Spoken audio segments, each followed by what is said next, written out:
revisar otras narrativas que han ido acompañando también esta posición de Estados Unidos, sobre todo a raíz de que Donald Trump asumió la presidencia.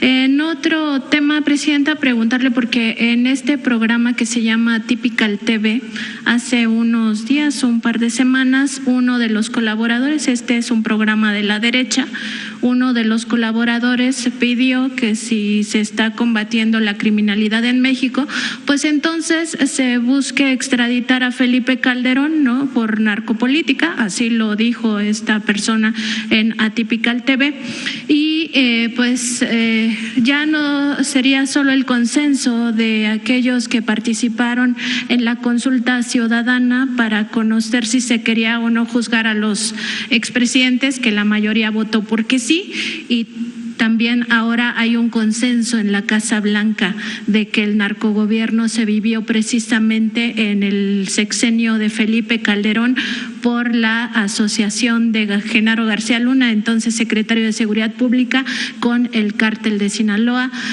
Preguntarle, Presidenta, pues si será posible revisar este caso de Felipe Calderón y sobre todo que en su caso, si se encuentran elementos, pues se denuncia ante la Fiscalía General de la República para buscar, que rinda cuentas frente al pueblo de México. No nos corresponde a nosotros, le corresponde en todo caso a la Fiscalía, si es que llegara a encontrar estas evidencias. Ahora, desde mi perspectiva, el momento histórico que estamos viviendo, la conciencia que hay en el pueblo de México, la diferencia en la manera en que hacemos las cosas, las consecuencias de la guerra contra el narco, la detención de García Luna, una persona que llega a la presidencia, Calderón, con un fraude electoral, que para legitimarse declara la guerra contra el narco, que pone al frente de esa guerra a un personaje, García Luna, que lo premian en Estados Unidos, que tiene toda esta cadena de vínculos en su momento con periodistas, con organizaciones de la sociedad civil. Se incrementan los homicidios a más del doble. Las desapariciones. Las desapariciones. Y luego resulta que el personaje que se encargó de esa guerra estaba vinculado con los cárteles y está detenido en Estados Unidos. Bueno, todo esto que hoy es público, que no hay que dejar de mencionarlo, porque hay jóvenes que tienen hoy 15 años que no vivieron aquel momento, o 18 y que lo vivieron de pequeños, que tienen que saber que eso fue lo que ocurrió en México, vinculado además, por ejemplo, con el hecho de que los mayores ingresos petroleros en el país y excedentes petroleros fueron en aquella época, y que no hay una sola obra pública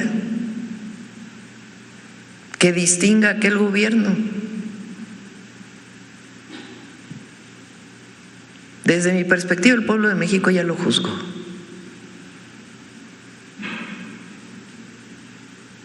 Ya lo juzgó. Y el juicio de la historia quizás el más importante. Y hoy el pueblo de México ya juzgó a Calderón, a su sexenio. Y eso es lo que queda en el legado, en mal legado. Ese no se lo va a quitar nunca. A diferencia, por ejemplo, de un presidente como Andrés Manuel López Obrador, que también el pueblo de México ya lo tiene en un lugar muy especial de su corazón y de la historia, quizá como el presidente más querido en la historia de México, por su pueblo. Uno, que evitaron que llegara en el 2006 por un fraude electoral, un presidente espurio que llega a la presidencia y desata una guerra en su propio país, con las consecuencias que ya conocemos, y un presidente amado por su pueblo. Y eso es el legado que va a quedar en la historia, por más que los adversarios quieran hablar mal del presidente López Obrador. Él dijo, yo lo dije en mi discurso en el Congreso, él dijo: no quiero que me pongan una estatua, una calle, no quiero que mi nombre vaya a ningún lugar. Y yo dije: no hace falta, ya está en el corazón del pueblo. Presidenta, también en este sentido, preguntarle si en esta cooperación que está teniendo el Gobierno de México con el Gobierno de Estados Unidos